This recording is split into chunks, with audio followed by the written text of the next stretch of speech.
আমার বিশ্বাস করুন, কোরআন আমার সামনে, আল্লাহর কসম, কোন জীবিত পীর, কোন মৃত্যু পীর আমার ভাগ্যের ভালো বা মন্দ করার কোন অধিকার রাখে না।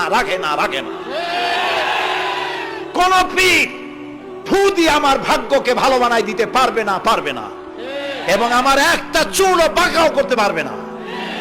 খাইরিহি ওয়া শাররিহি মিনাল্লাহি তাআলা। আমার ভালো আমার মন্দ করার একমাত্র মালিক কে? এক আঙ্গুল আকাশের দিকে উঁচু করে চিৎকার দিয়ে বলুন, কে? আবার বলেন, আবারও বলুন। আল্লাহ কবুল করুন, বলেন আমি। আমার এই বক্তব্য দিয়ে আমি কোন পীরকে অমর্যাদা করছি না। পীর সাহেবদের কাছে পীর কোন শরীয়তের শব্দ নয়। কোরআন এবং হাদিসে কোথাও পীর বলে কোনো শব্দ নাই। এটি ফার্সি শব্দ।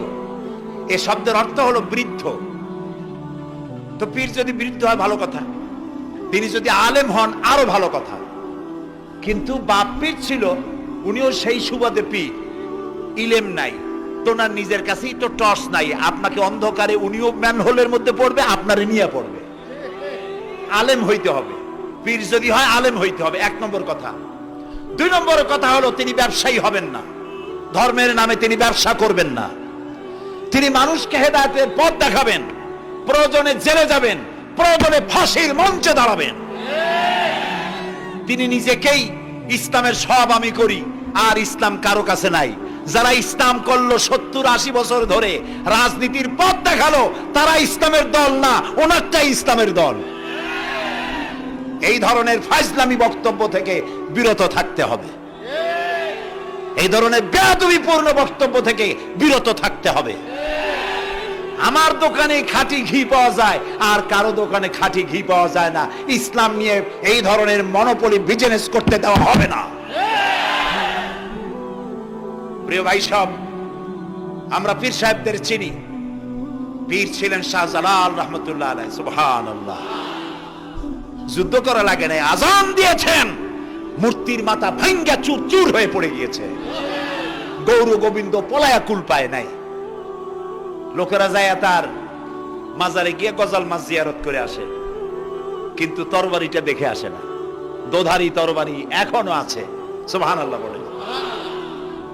পীর ছিলেন হযরতে বাহাউদ্দিন নকশবন্দি, মুজাদ্দিদ আল ফিসানি রাহমাতুল্লাহ আলাইহি, বড় পীর আব্দুল কাদের জিলানী রাহমাতুল্লাহ আলাইহি, খাজা মুঈনুদ্দিন চিশতি রাহমাতুল্লাহ আলাইহি, শাহজাহান আলী রাহমাতুল্লাহ আলাইহি। কত ওলিউল্লাহর মাজার দিয়ে আমার দেশ ভরা। আলহামদুলিল্লাহ কর।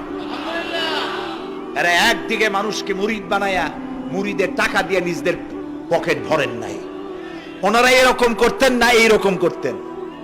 আর রাসূলুল্লাহ বলেছেন, এই রকমের হাতের মর্যাদা নাই, এই হাতের মর্যাদা। আমি পীর দেখছিলাম, বাইতুল শরীফের পীর হযরত শাহ আব্দুল জব্বার সাহেব, আল্লাহ তাআলা জান্নাতুল ফেরদাউসের মেহমান বানায়নি। এই বাংলাদেশে শত শত মসজিদ, মাদ্রাসার এতিমখানা তৈরি করে গেছেন। সুবহানাল্লাহ। বৃষ্টির মৌসুমে চট্টগ্রামের বাড়ি তার। 14 বছর মাদ্রাসায় ওয়াজিদিয়া চট্টগ্রামে 14 বছর বুখারী শরীফ পড়িয়েছেন। কি মানের আলেম! খালি পীর না, মুরিদরা যত টাকা দিত, এই টাকা দিয়ে বড় বড় মাদ্রাসা মসজিদ করেছেন। আর বৃষ্টির সময় সাথী সঙ্গী নিয়ে বস্তি এলাকায় যেতেন। পলিথিন দিয়া ছাওয়া, বাচ্চা আর তার স্বামী নিয়ে কাতরায় এক কোনায় বসে আছে, খাবার নাই, চাউল নাই, অসুস্থ। তাদের চাউল দিয়ে আসতেন, তাদের রান্না করার শাকসবজি দিয়ে আসতেন, ওষুধ দিয়ে আসতেন, হাড়ি পাতিল দিয়ে আসতেন।